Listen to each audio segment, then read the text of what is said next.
Hello everyone, Class 7 Political Science, Chapter 4 Growing Up as Boys and Girls. इसको simply reading करेंगे, समझ आ जाएगा. Being a boy or a girl is an important part of one's identity. The society we grow up in teaches us what kind of behavior is acceptable for girls and boys, what boys and girls can or cannot do. We often grow up thinking that these things are exactly the same everywhere. But do all societies look at boys and girls in the same way? Okay.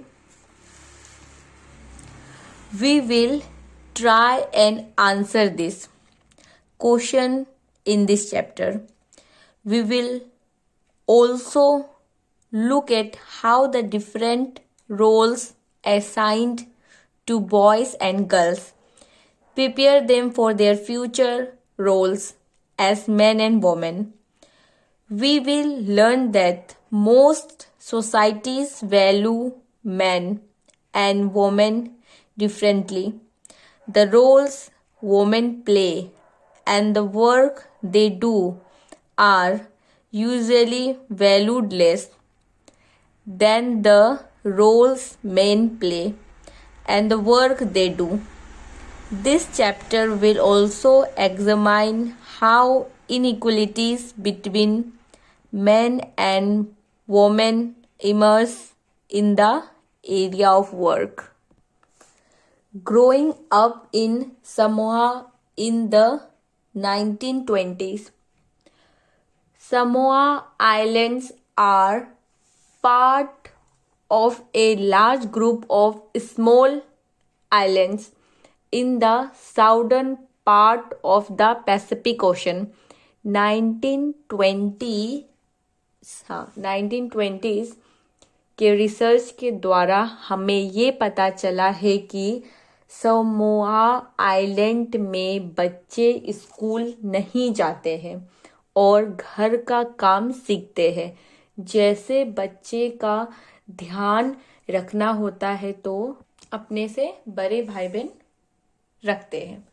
ये island में fishing सबसे important activity हुआ करता था. कभी न कभी अपने बचपन में बच्चे सीख लेते थे ये आइलैंड में फिशिंग करना. जैसे बच्चे बड़े हो जाते हैं तो माँ और अलग बड़े लोग वो बच्चा जो चलने लगा है उस पे ध्यान देना छोड़ देते थे. जैसे 5, 6, 7 साल का हो गया तो बच्चे का रेस्पॉन्सिबिलिटी लेंगे. बॉयज गर्ल्स दोनों ही यंगर बच्चे का ध्यान रखेंगे और जैसे बॉयज 9 इयर्स का होगा तब उसे आउटडोर जॉब्स सिखाते हैं जैसे फिशिंग, प्लांटिंग. और गर्ल्स को लोग स्मॉल बच्चों का ध्यान रखती थी और जैसे ही वो टीनेजर्स बन जाते हैं तब उसका पास फ्रीडम आ जाता था और आफ्टर द एज ऑफ 14 और उससे आगे गर्ल्स भी फिशिंग ट्रिप्स के लिए जाती थी. बास्केट्स बुनती थी, उसको सीखती थी. कुकिंग के लिए एक स्पेशल कुकिंग रूम हुआ करता था जिसमें बॉयज लोग को ही ज़्यादा काम करना पड़ता था और गर्ल्स प्रिपरेशन में हेल्प करती थी. Next, growing up male in Madhya Pradesh in the 1960s. पहले की क्लास में पढ़ा बॉयज और गर्ल्स अलग अलग स्कूल जाते थे. गर्ल्स का स्कूल डिफरेंट तरीके से डिज़ाइन था as compare to boys school. जैसे गर्ल्स स्कूल ऐसा था कि वो सेंटर में खेल रही थी, बाहर का लोग नहीं देख सकता है। लेकिन बॉयज़ का स्कूल कैसा था, मीन्स प्लेग्राउंड ऐसा था बिग स्पेस में, जो कि अटैच था स्कूल से। एवरी इवनिंग जब स्कूल का छुट्टी हो जाता था तब बॉयज लोग ये देखते थे कि हंड्रेड्स के नंबर में रास्ते में गर्ल्स झुंड बना के जाती है। वो लोग सोचती है यहाँ से अब डायरेक्ट घर जाना है, ठीक है। और बॉयज के लिए वो जगह खेलने के लिए था, बाईसाइकिल से ट्रिक्स करने के लिए था, और गर्ल्स का ऐसा जगह था कि वो स्ट्रेट डायरेक्ट घर जाना है, मीन्स स्ट्रीट से डायरेक्ट घर आना है और कहीं नहीं जाना है। गर्ल्स ग्रुप में जाती थी और यही डर में रहती थी कि कहीं हम गर्ल्स को कोई छेड़ ना दे, अटैक ना कर दे। जो हमने पढ़ा उससे दो एग्जाम्पल समझ में आया। ग्रोइंग अप का दो तरीका। हम लोग को तो यही लगता है कि बस एक ही तरीका है जिसमें बच्चे ग्रो करते हैं, क्योंकि हमने अपना खुद का एक्सपीरियंस देखा है बस। और अगर हम अपने घर के एडल्ट से पूछेंगे तो हमें ये जानने मिलेगा कि हमारा चाइल्डहुड बहुत ही अलग है हमारे एडल्ट से। हम लोग को तो ये रियलाइज हो ही जाता है कि सोसाइटी तो बॉयज़ गर्ल्स में डिस्क्रिमिनेशन करती है, और ये यंग एज से ही शुरू हो जाता है। हमारे पास यहाँ 4 एग्जाम्पल दिया गया है, जैसे टॉयज से बॉयज़ को कार दिलाते थे और गर्ल्स को टॉयज। टॉयज से बता देते हैं कि बॉयज़ और गर्ल्स को कि हम लोग का अलग अलग फ्यूचर है। अगर इसके बारे में हम सोचेंगे तो ये डिफरेंस तो चाइल्डहुड से ही शुरू हो जाता है, और एवरीडे थिंग्स में भी हमें देखने को मिलता है। जैसे गर्ल्स को कैसा कपड़ा पहनना है, बॉयज़ को क्या गेम खेलना चाहिए, गर्ल्स को सेफ्टली, वो जो होता है ना, सॉफ्टली टॉक करना चाहिए आराम आराम से, और बॉयज़ को टफ होना है। ये सब बॉयज़ गर्ल्स को बताता है और यही सब सिखाते हैं, और सीखते सीखते बच्चे बड़े हो जाते हैं। ये सब तरीका से बच्चे पे इफ़ेक्ट होता है पढ़ने में कि क्या सब्जेक्ट ले और क्या करियर हम चूज़ करेंगे।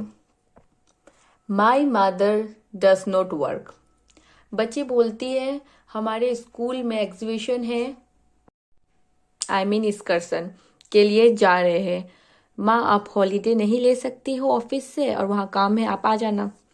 हरमीट्स मदर तो हमेशा आती है एक्सकर्शन के लिए, क्योंकि उनकी माँ काम नहीं करती है। सोनाली की माँ सोनाली को बोलती है तुम ऐसा कैसे बोल सकती हो, तुम्हें नहीं पता है। जसप्रीत आंटी डेली 5 AM को उठ जाती है और घर का सारा काम करती है। सोनाली बोलती है माँ ये तो रियल काम नहीं है, ये जस्ट हाउस वर्क है। सोनाली की माँ बोलती है तो तुम ऐसा सोचती है, चलो जसप्रीत के घर चलते हैं और उनसे ही पूछते हैं कि वो क्या सोचती है इस बारे में। At the sings house. तो ये जसप्रीत आंटी जो है उसका घर आ जाती है। सोनाली, वो जो दोनों माँ बेटी बात करी, उसका घर आ जाती है।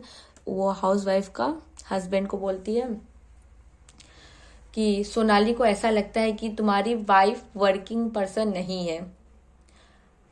बच्चा बोलता है, तो ये जो इसका हस्बैंड को बताती है कि तुम्हारा वाइफ तो, सोनाली को ऐसा लगता है कि तुम्हारी वाइफ वर्किंग पर्सन नहीं है। तो इसका हस्बैंड हाँ हाँ। तो फिर वो जो हाउस वाइफ का जो बच्चा क्या बोलता है, ये तो करेक्ट है आंटी, मेरी मम्मी हाउस वाइफ है, शी डज नॉट वर्क। तो जसप्रीत तुम रिलैक्स करो और तुम्हारे फैमिली मेंबर मैनेज कर देंगे सब कुछ। फॉर एग्जाम्पल ये काम नहीं करेगी, उसका बदले इसका फैमिली मेंबर करेगा, ठीक। फॉर ए चेंज तो बच्चा बोलता है बहुत फन होगा, मैं और पापा कल सब कुछ ध्यान से मैनेज कर लेंगे। फिर नेक्स्ट मॉर्निंग 7:30 ओके इधर है 7:30 AM। हे भगवान, टाइम देखो, मेरा ब्रेकफास्ट कहाँ है और बच्चा रेडी नहीं हुआ है। हाउसवाइफ बोलती है मुझे कैसे पता होगा, मैं तो स्ट्राइक पे हूँ, रिमेम्बर। और हमारी हाउसवाइफ जो जो अपने हस्बैंड को बोल दी, ठीक है। फिर क्या बोलती है, हमारी जो हाउस हेल्प है मंगला, वो मतलब हाउस हेल्पर है, वो आज छुट्टी पे है। तो इतना में ही स्कूल बस आ जाती है, हॉर्न मारती है। हस्बैंड बोलता है अब बस तो छूट जाएगा, अब मुझे कार से ही बच्चों को स्कूल ड्रॉप करना पड़ेगा, जल्दी जल्दी। हरमीत को बोलता है स्विच ऑन करो पंप को। पर किड्स का लंच बॉक्स का क्या होगा, वाइफ बोली। हस्बैंड बोला oh no, forgot about that. फिर फिर बच्चा के पापा बोलते हैं मैं तुम लोग को मनी दे दूंगा, तुम लोग कैंटीन से खरीद के खा लेना खा कुछ। बच्चे बोलते हैं माँ ने हमें पहले ही पैसे दे दिए हैं कैंटीन में खाने के लिए।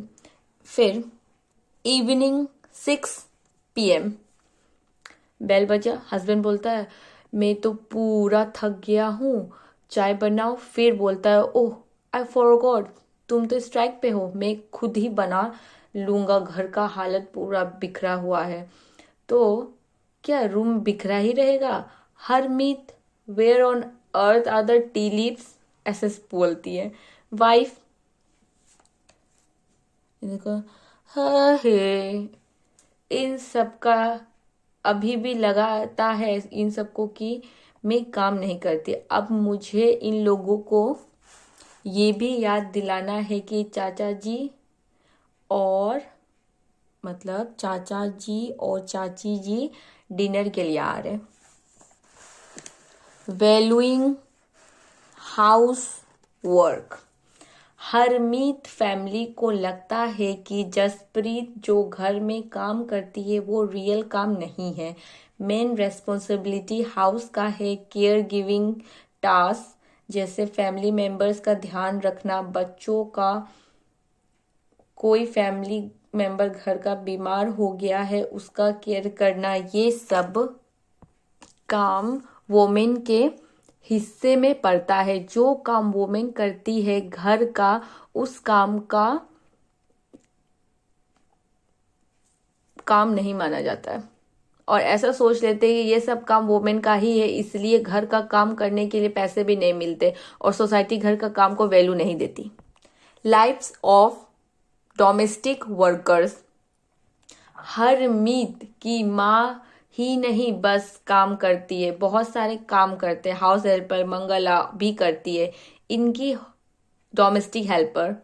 मेनली टाउन सिटी में डोमेस्टिक वर्कर बहुत सारा काम करती है, लाइक पोछा मारना, क्लीनिंग, वॉशिंग क्लोथ्स, बर्तन धोना। ज़्यादातर डोमेस्टिक वर्कर वोमेन ही होती है। समटाइम्स क्या होता है, यंग बॉयज़ और गर्ल्स को भी ये सब काम करना पड़ता है, सैलरी बहुत कम मिलती है।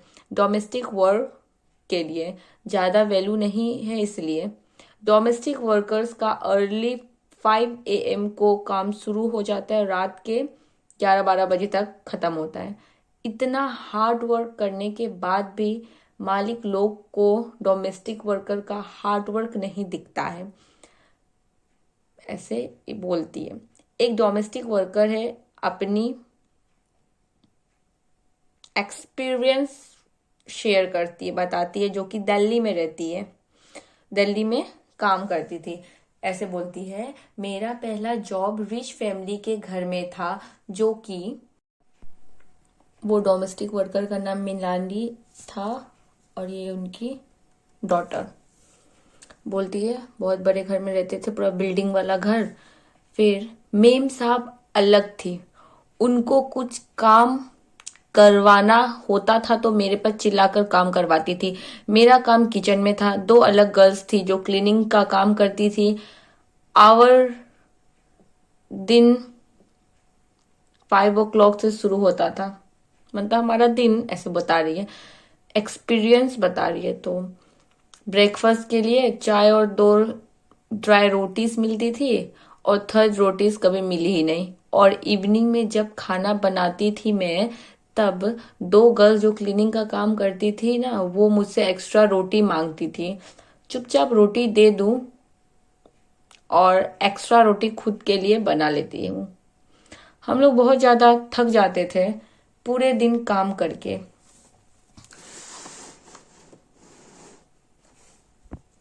पूरे दिन काम करके थक जाते थे। हम लोग घर में चप्पल नहीं पहन सकते थे। विंटर में हमारा फिट फूल जाता था ठंड के वजह से। मुझे मेम साहब से डर तो लगता था, लेकिन गुस्सा भी आता था कि हमें इतना टॉर्चर करती है। We not did did we not work all day? Did we not deserve to be treated with some respect?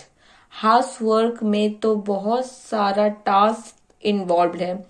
Heavy physical task होते हैं और रूरल और अर्बन दोनों में वोमेन्स एंड गर्ल्स को हैवी लकड़ी उठाने का काम हो गया, जैसे फायरवुड, फिर मिलता था उन्हें टास्क जैसे कपड़ा धोना, क्लीनिंग, पोछा मारना, भारी सामान उठाना भी पड़ा। हाँ, तो ये सब में हैवी सामान उठाना, रखना, इस सब में तो फिजिकल स्ट्रेंथ जो चाहिए ना। मेनी वर्क जैसे cooking involves standing for long hours in front of hot stove. खाना बनाने के लिए गैस के सामने खड़ा रहना पड़ता है बहुत समय के लिए, उसमें भी पैर दुखेगा। ये सारे काम तो फिजिकली स्ट्रांग बनना पड़ेगा ये काम करने के लिए। और ये सब मेन के लिए नॉर्मली चीज है कि उन लोग तो फिजिकली स्ट्रांग है, होना ही पड़ेगा। ये मेन के लिए एसोसिएट किया गया है सोसाइटी ने कि मेन तो स्ट्रांग, उन लोग फिजिकली स्ट्रांग होगा और वोमेन्स उतना नहीं होगी ज्यादा। Women's work and equality. घर का काम वोमेन के लिए छोड़ दिया गया। इनइक्वलिटी है मैन एंड वोमेन में। इक्वलिटी तो इम्पॉर्टेंट प्रिंसिपल है हमारे कॉन्स्टिट्यूशन का। मेल एंड फीमेल में डिस्क्रिमिनेशन नहीं होना चाहिए, लेकिन रियलिटी में तो डिस्क्रिमिनेशन होता है। लड़का लड़की में गवर्नमेंट इसलिए एक्शन भी ले रही है और पॉजिटिव स्टेप उठा रही है। ये लड़का लड़की में डिस्क्रिमिनेशन होता है, ये सिचुएशन ठीक करना का कोशिश कर रही है। एग्जाम्पल ऐसा मानते हैं कि चाइल्ड केयर और हाउस वर्क ये वुमेन और गर्ल्स के हिस्से में ही आता है। ये एक तरह से इम्पैक्ट है कि गर्ल्स स्कूल जाएगी या नहीं। इसी से पता चलता है कि वुमेन बाहर का काम कर सकती है कि नहीं, किस टाइप पे जॉब करेगी और वो करियर क्या डिसाइड करेगी।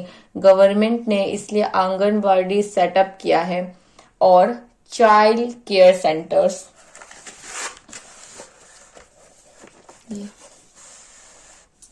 हाँ, चाइल्ड केयर सेंटर्स बहुत विलेजेस में हमारी कंट्री का ये एक रूल है कि अगर कोई ऑर्गेनाइजेशन में 30 से ज्यादा वुमेन काम कर रही है तो वहां में जो एक सेंटर है वो फैसिलिटी प्रोवाइड किया। जैसे कि वुमेन काम कर रही है तो वो सेंटर ये प्रोवाइड किया है कि जो वुमेन काम करी उसका छोटा बच्चा का ध्यान रखे कि जब वो काम करेगी तो वो जो फैसिलिटी सेंटर है उसमें, वो जो ऑर्गेनाइजेशन बना है उसमें छोटे बच्चे का ध्यान रखेगी जब तक उसकी माँ लोग काम करें या कोई भी उसके मेंबर वुमेन काम करें।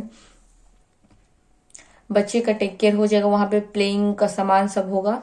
बच्चे का उतना टाइम के लिए जितना टाइम के लिए उनकी मदर ऑफिस में है बच्चे का टेक केयर करेगी। इससे ज्यादा गर्ल्स भी स्कूल अटेंड कर पाएगी क्योंकि मदर जॉब पे जाएगी। बच्चे का टेक केयर करने के लिए तो कोई चाहिए होगा। अब जब ये सेंटर खुल गया है तो घर में गर्ल्स को नहीं रुकना पड़ेगा छोटे बच्चे का टेक केयर करने के लिए और उनका आराम से स्कूल जाना पॉसिबल हो सकता है। Okay everyone, thank you so much.